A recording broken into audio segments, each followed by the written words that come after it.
The Locked On Podcast Network presents the NFL Big 3 in 30. The 3 biggest stories in the NFL from our local experts at the Locked On Podcast Network. We bring you the real story, why it matters, what's next, who wins the big game, and more, all in 30 minutes. The NFL Big 3 in 30 starts now with the biggest story in the NFL. Chiefs versus Birds is coming at you again. From the land of the free and the home of the Chiefs, this is the Locked On Chiefs podcast. I feel this is a very different Eagles team. There was a lot of hype, a lot of question I felt last time going into this ballgame. This seems simplified to me, and maybe I'm making it too well-rounded, but this is about Saquon Barkley, and Saquon Barkley, and Saquon Barkley. And then that's what this ballgame is about as far as I can tell. Saquon Barkley, and Saquon Barkley. You know, I get it to an extent. I would say that the Eagles offense really hasn't changed a ton other than Barkley. So I think that's going to be a little bit of a problem. Yeah, they don't have Jason Kelce, but their center was very good this year. I think he made the Pro Bowl. Obviously won't be playing in the Pro Bowl, but he made the Pro Bowl. Dickerson made the Pro Bowl, the guard next to him. So they still have a good offensive line. But you shift it over and you look at the defensive side of the ball, I think that's where you really see the changes. And that is something that I think could give the Chiefs some trouble. Yeah, I agree. And both those guys today would have been non-participants, according to the simulated kind of stuff, along with Saquon Barkley, A.J. Brown. We did get the simulated report here. Even they were going to give rest to Dallas Goedert if he had to. Now, Cam Jurgens and Landon Dickerson are the two guys that played center last week. And Cam Jurgens says he's going to go. Jason Kelce has talked about it for the last year or so, about how they prepped all this stuff to be able to do the things that Jason did with Cam, knowing that Jason was getting a little bit older and making it more difficult. I don't see the same power and the same effectiveness in that tush-push style, brotherly shove, whatever you want to call it. I think, honestly, what we just saw last week has been a more effective unit in that quarterback sneak area in the Buffalo Bills. So the key for me is, if you don't even, let them in there very often, say they get 1 or 2 tries at that, how much more confident are you the Chiefs defense can stop that particular play this time than, say, maybe the last time they played or certainly earlier this season? I do think that it's something that they're going to have to practice for this week. And the problem of practicing for that is then the reality is that play could injure people just because of how you're supposed to be trying to defend it and how you're supposed to be trying to attack it. And wanting to actually practice that and the way that they're going to practice that will be interesting. I do feel better about it after watching what they were able to do to the Bills and stopping them on 4th down and 1. And yes, that was a stop on 4th down and 1. Can't see the ball across. And honestly, it's funny because I went back and I watched the play before that where everybody said it was a first down. You screwed yourself. Like they didn't challenge it. Like, if you think it's a first down, go challenge it. Yeah. They didn't challenge it, and they got up and they ran a play immediately trying to think that they were going to catch the Chiefs off guard, and the Chiefs stood there and took care of it. So to me, that tells me that they've worked on that kind of thing specifically to prepare for Josh Allen in that scenario. Mm-hmm. So I think they'll be ready for what they're going to be dealing with Jalen Hurts. Whether they'll be successful or not, that's the big question. Well, I think they will be successful because 2 factors, actually, because after watching last week, Jalen Hurts ain't going left. I'll tell you that.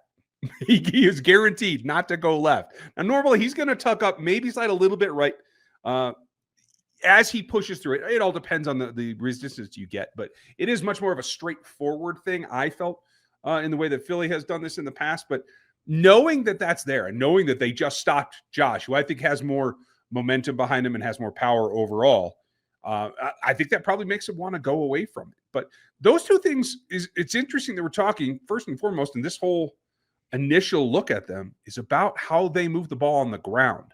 Now, the only people that know better about how good Saquon Barkley is are the people who decided to let him go. So, Giants, you get what you deserve. But in this game, you can throw the ball. They have some pass catchers, obviously, little banged up. But I still feel like they can't do that as their first task. I still feel they have to have this run game as the thing that sets up their passing game. I don't feel it's straight drop back and they feel that they can attack. That's going to be interesting because I do think that they have the ability to get after it with A.J. Brown and Devontae Smith if they're healthy. They have 2 weeks to try to get them healthy, so that's going to be the big question. Can they get healthy enough to where they're going to be in a position where they can attack? If they can't, then you're in a situation where, yeah, you run first trying to set up the pass, but you still have those guys out there and they're still going to play. It's a Super Bowl at this point. Any player that has any opportunity to play, no matter what their injury is going to find a way to play. That's just the reality, especially if you're a star. You're going to find a way to be out there if you can. So I think that's a big deal. And we'll see.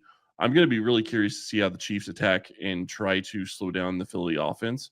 Because if you go back 2 years and watch what happened the last time, they didn't have the running game that they have right now.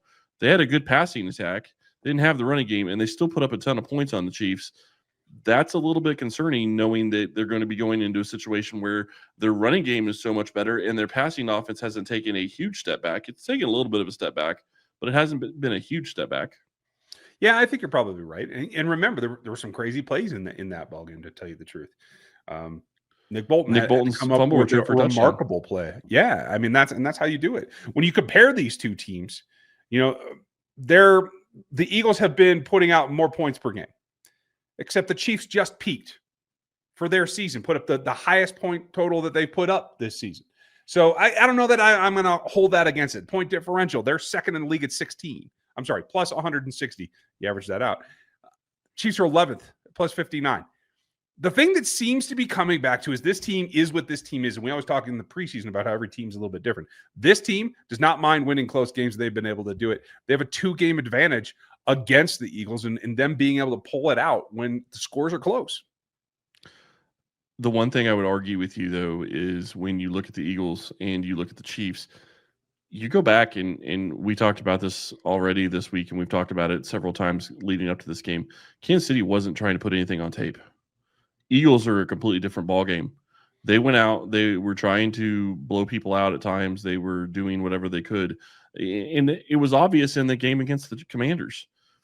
They were trying to blow them out at that point. And that's fine if that's the way you want to play. I have no problem with it. And I wish Kansas City would do it from time to time. But the reality is it's hard to argue against the results that Andy Reid has been able to show to this point. Like, you're in a situation where okay, all I have to do is get back to the Super Bowl and we can run something that's going to just completely catch somebody off guard. Look at Corn Dog. Like, I understand they're not going to be able to do Corn Dog probably it's against still Philly in the this time playbook. around. I guarantee you. Well, I know bet it's in you the we playbook. see it. Maybe. I'd be surprised if Philly wasn't ready for it this time around. But they're going to have something else. Remember, the Super Bowl's when they bust stuff out. The Rose Bowl parade was in the Super Bowl. Right. Corn Dog was in the Super Bowl. They're going to have something. And, the thing that they did against the Buffalo Bills wasn't the Super Bowl, obviously, but it shows you things that they can do and shows you different ways that they can adapt and use going to the Super Bowl. And now the Eagles have to prepare for that type of setup. And I guarantee you, Andy still has 2 or 3 different variations of what they can do with the ball in that scenario. Super Bowl 59 is here. 1 game, 2 teams, endless possibilities. And there's no better way to make every play more exciting than with FanDuel Sportsbook. Whether it's predicting the first touchdown, calling the MVP, or even betting on the coin toss, FanDuel makes it easy to get in on the action. With live betting all game long, you can adjust your bet as the game unfolds and feel the thrill from kickoff to the final whistle. Live betting lets you stay involved no matter what happens on the field. And the app is easy to navigate, plus knowing that you can place a $5 bet and potentially win $200 in bonus bets for the Super Bowl, that's icing on the cake. Download the app or head to FanDuel.com to get started. Bet just $5, and if you win, you'll score $200 in bonus bets. That's FanDuel.com. Bet with FanDuel, official partner of Super Bowl 59. Well, it's about time the conversation regarding Jalen Hurts and Nick Sirianni, it completely changes. You are Locked On Eagles, your daily Philadelphia Eagles podcast. Jalen Hurts and Nick Sirianni, they are in their 2nd Super Bowl in the last 3 seasons, but they're not elite in the way that you're used to. Jalen Hurts isn't elite in the way you're used to seeing an elite quarterback. Nick Sirianni coaches at an elite level, but not in the way that you're used to over the last decade plus. And I think it's caused them both, despite now being in their second Super Bowl appearance in the last 3 years, I think it has allowed these two to go criminally under the radar. Like, they are criminally underrated. And I'll raise my hand as I did on the show yesterday. I've been one of those guys that for years has been very up and down with Jalen Hurts. There's been times I'm all in and I believe, and there's times, again, I question if he's the long-term guy. With Nick Sirianni, hand in the air, I was not more wrong about something this year than Nick Sirianni's job as head coach. After week 4, heading into the bye week, I was convinced the Eagles needed a new head coach. You can go back to the shorts I posted on our YouTube page that after that game against Tampa Bay. You can go back to those episodes with Gino and I. We were both saying it's time for a new head coach. So I'm not going after people here and not totally negating myself from that group of people. Like, I was wrong too. And I started to think about this the other day, of course, because I really do think this is now the golden era of Eagles football. I think it's topped what Andy Reid and Donovan McNabb did. Neither of them got to 2 Super Bowls in Philadelphia, let alone 2 in 3 years. Nick Sirianni and Jalen Hurts, they've also been to the playoffs every single year. They've been the starting head coach and quarterback together. In fact, Sirianni, he's the 3rd coach ever to go to multiple Super Bowls in his first 4 years. He's the first coach in the Super Bowl era to make the playoffs in each of his first 4 years, while also making it to multiple Super Bowls. Jalen Hurts, he's the 8th quarterback ever to reach multiple Super Bowls in their first 5 seasons. The others to do it, it's a pretty good list. Tom Brady, Pat Mahomes, Russell Wilson, Big Ben, Kurt Warner, Troy Aikman, and John Elway. He's the 3rd quarterback ever to do that with multiple offensive coordinators, Shane Steichen, Kellen Moore. But because they don't do it in the way that the national media is used to, that fans are used to, they're used to watching Tom Brady be an elite quarterback, or the way Pat Mahomes does it, or, everyone that we're used to watching. We're used to watching elite head coaches normally be top-tier play callers, like an Andy Reid, like a Sean McVay, like a Kyle Shanahan. Nick Sirianni and Jalen Hurts, they do it differently. But just because they do it different doesn't mean it's not equally as elite. And it's why they have been underappreciated and criminally underrated in this 4-year run. And Jalen Hurts, you could say a 5-year run since 2020 when he came into the league. Because even in 2020, he did some pretty good stuff with a terrible, dead-in-the-water Eagles roster. It's because they do it in a way that we're not used to it. We're not used to elite quarterbacks playing the way that Jalen Hurts does. We're not used to elite coaches being like Nick Sirianni. We're used to the play callers. We're used to the pocket passers that dice up defenses on a consistent basis. Jalen Hurts and Nick Sirianni, they do it different. But not only are they elite, like, what they're doing right now is historic. As I mentioned, like with Sirianni and Hurts, what they're doing getting back to multiple championships, especially after losing your first Super Bowl. A lot of the times when you make it to the first one and you don't win it, you don't get back. Jalen and Nick, like, they are breaking the trends of NFL history doing what they are doing by getting to Super Bowl 59. They're elite in their own unique way, but elite is elite. And you can't, at this point, like I said on the show yesterday, there's nothing more that you can go after about these two. It's just, I really think that's a huge part of it, is it looks a different way than we're used to. It doesn't look like what we're used to, and people, they tend to fight back when there's significant change in their thought process, like with what they know, what they think they know is how the way the world works. When you challenge that, a lot of the times you get pushback. Jalen Hurts, he's an elite mobile quarterback. He's clutch, but he doesn't care about his stats. And that's different for people. He is not going to dice teams up over the middle of the field, but he's going to kill you with the deep ball. He's going to kill you with his legs, with the RPO game, with the tush push. He's elite and generational in a different way. As a leader, as a clutch player, that's where he's elite. Nick Sirianni, you can't really quantify what makes him elite as a head coach, but there's proof.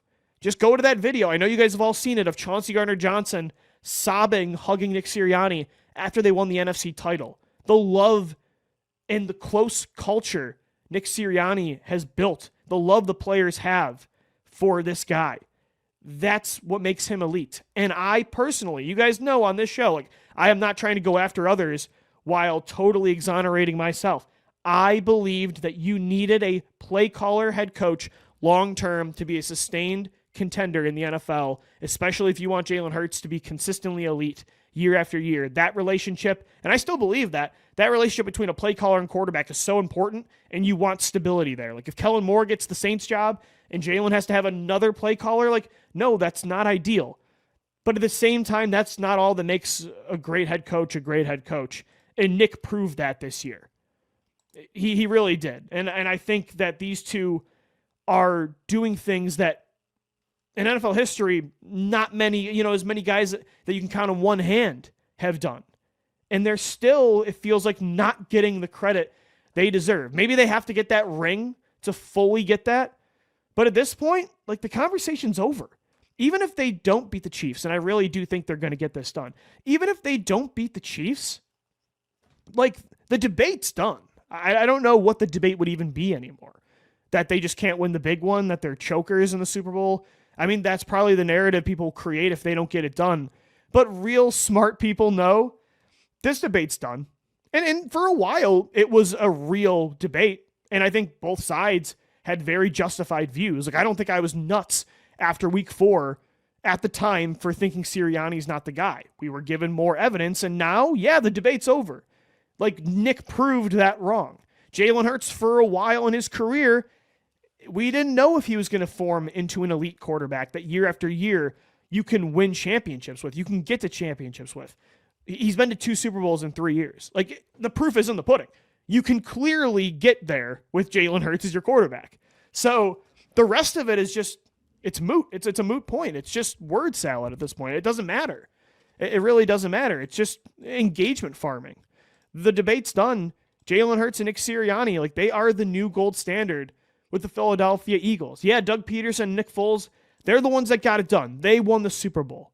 And Jalen and Nick, that's what they got to do. They got to finish this thing in 2 weeks against Pat Mahomes and what might be the formation of the greatest dynasty in NFL history. Like, they got to slay the dragon. They got to take down Thanos, if you will. He's got the gauntlet. They got to take him down to fully cement their legacy.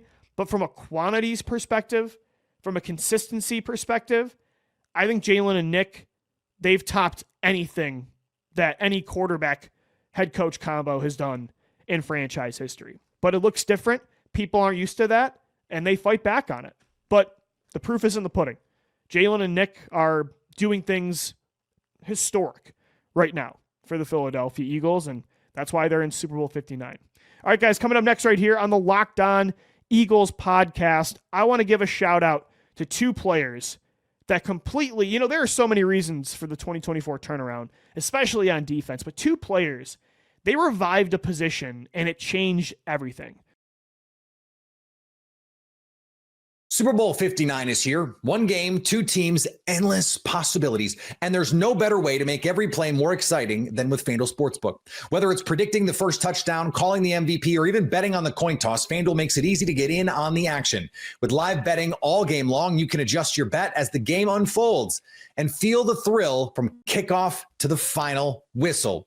Live betting lets you stay involved no matter what happens on the field, and the app is easy to navigate, plus knowing that you can place a $5 bet and potentially win $200 in bonus bets for the Super Bowl, that's icing on the cake. Download the app or head to FanDuel.com to get started. Bet just $5, and if you win, you'll score $200 in bonus bets. That's FanDuel.com. Bet with FanDuel, official partner of Super Bowl 59.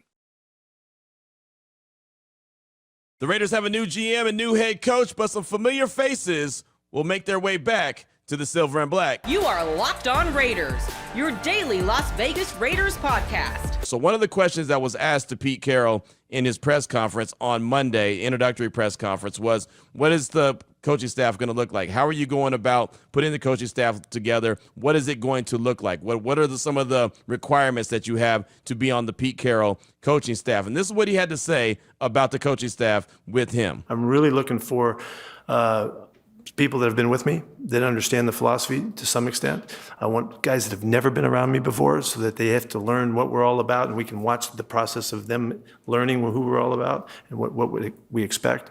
And then I'm hoping that we can maintain some of the terrific coaches that are on the staff too. So we can have the benefit of the insights that they bring and the continuity that they can generate for us. So it's a combination of people that we're looking for. But it's all going to fall back into the same theme. We want ball people. We want guys that love the game. And I mean, that's obviously, if nothing else, we've hammered that home today, Johnny. So that's, we want to make sure that we do that. Also, it's important to find people that can help us grow, and challenge us. And those also, I know in my history, I need people to keep me on track. As you can tell, I get pretty juiced up and I'm going to get going. I need people to keep me balanced. That's why Glenn has been so important over the years to keep me rolling. But so it'll be a combination to get that done if we do it well, and it's out there for us, and we've got a lot of people that are really interested. We